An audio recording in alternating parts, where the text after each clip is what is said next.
Compact और portable ऐसा product लेकर के आए हैं जो कि आपके कपड़ों में कभी भी होने वाले रिपेयर वर्क को बहुत ही आसान कर देगा। ये एक बहुत ही portable single side stitching handy सिलाई मशीन है और इसकी मदद से आप आसानी से किसी भी तरह के कपड़ों का रिपेयर वर्क बहुत ही आसानी से अपने घर में कर सकते हैं, खुद कर सकते हैं। इसको यूज़ करना बहुत ही आसान है, किसी प्रोफेशनल की ज़रूरत नहीं है, आस पड़ोस में किसी दर्जी के पास जाने की ज़रूरत नहीं है।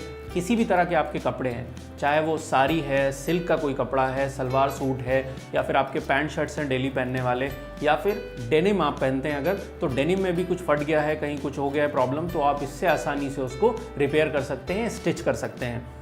सिंगल साइड स्विंग होने की वजह से ये बहुत ही पोर्टेबल हो जाती है, बल्कि मशीनों की तरह ऐसा नहीं है कि नीचे भी आपको बॉबिन लगानी पड़ रही है, ऊपर पे आपको थ्रेडिंग करनी पड़ रही है। सिर्फ आपने ऊपर में सिंपल थ्रेडिंग करी और आप इसको यूज़ कर सकते हैं आसानी से, और किसी भी तरह का छोटा मोटा जो रिपेयर वर्क है उसको आसानी से आप कर सकते हैं।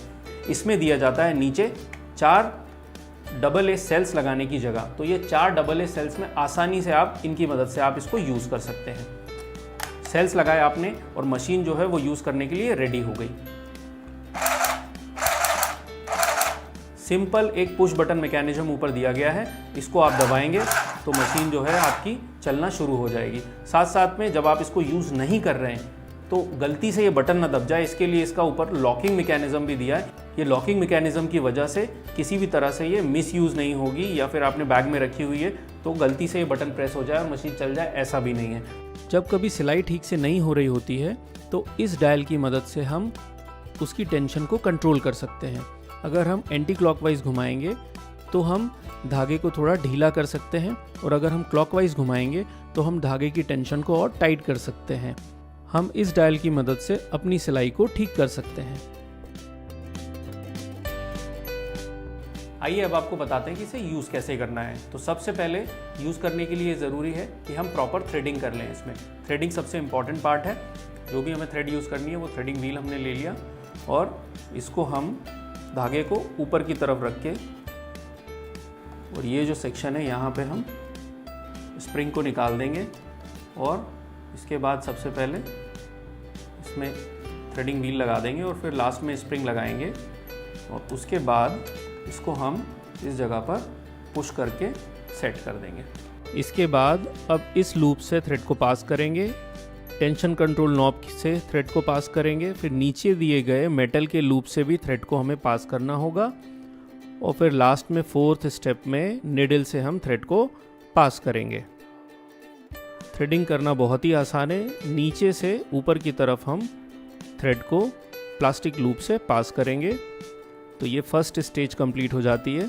सेकंड स्टेप में जो टेंशन कंट्रोल नॉब दिया गया है इससे हम थ्रेड को पास कर लेंगे, और हमें थ्रेड की टेंशन को यहाँ से कंट्रोल करना है तो आसानी से कर सकते हैं। इसके बाद नीचे दिए गए मेटल लूप से हम थ्रेड को बाहर की साइड से अंदर के साइड में पास कर लेंगे, और लास्ट में निडल से हमें थ्रेड को निकालना है। तो निडल के अंदर के साइड से हमें थ्रेड को बाहर निकालना है, और ये हम थ्रेडिंग टूल की मदद से कर लेंगे। बाहर के साइड से हम निडल के अंदर थ्रेडिंग टूल को डालेंगे, और फिर धागे का लूप बना के थ्रेडिंग टूल की मदद से धागे को बाहर निकाल लेंगे। तो इस तरीके से बड़े आसानी से हमने हैंडी स्टिचिंग मशीन में थ्रेडिंग कंप्लीट कर ली है। तो अब हमने एक फैब्रिक ले लिया है जो हमने 4 लेयर में लिया है, जिससे कि हम इसकी स्ट्रेंथ को परख लेंगे। ये 4 लेयर वाले फैब्रिक को भी क्या ये आसानी से सिल पाएगी। तो सिलाई मशीन को यूज़ करने के लिए सबसे पहले ये ज़रूरी है कि आप सिलाई मशीन को अपने सीधे हाथ में इस तरीके से पकड़ें, इस तरीके से होल्ड करना बहुत ज़रूरी है। और ये इसीलिए कि आप ये देख रहे हैं ये उभरा हुआ पोर्शन जो है इसका, इस तरफ से कपड़े को हमें अंदर को लेके आना है। तो सबसे पहले क्लॉथ को उसकी जगह पर हम फिक्स कर लेंगे। इस लीवर को इस तरीके से फिंगर से उठा के क्लॉथ को हम फिक्स कर देंगे। और अब सिलाई करने के पहले बहुत ज़रूरी है कि निडल को हम अंदर के साइड में सेट कर दें। तो इस व्हील की मदद से हम निडल को अंदर सेट कर देंगे, और इसके बाद सिलाई मशीन को यूज़ करने के लिए हम स्टार्ट कर सकते हैं।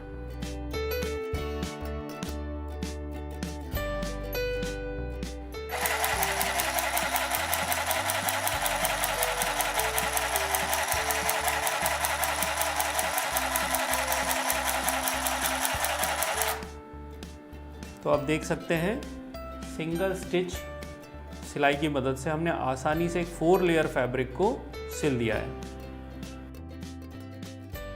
तो जो भी दोनों छोर आपको मिलते हैं उसको आप बांध दीजिए, अदरवाइज़ अगर आप बांधेंगे नहीं तो इस तरह से ये निकलने लगेगा। क्योंकि एक सिंगल साइड स्टिच मशीन है तो ये धागा इस तरह से निकल सकता है। तो आप इसको अपनी जगह पर लॉक कर दें। धागे को लॉक करने के लिए धागे के लूप को थोड़ा सा बाहर निकालें और फिर जो बड़ा छोर है धागे का उसको उसके अंदर से पास करके अच्छे तरीके से बांध दें, लॉक कर दें। तो इस तरीके से जो धागा है वो अपनी जगह पर फिक्स हो जाएगा, लॉक हो जाएगा, बंध जाएगा और इसके बाद इसके निकलने का डर बिल्कुल नहीं रहेगा।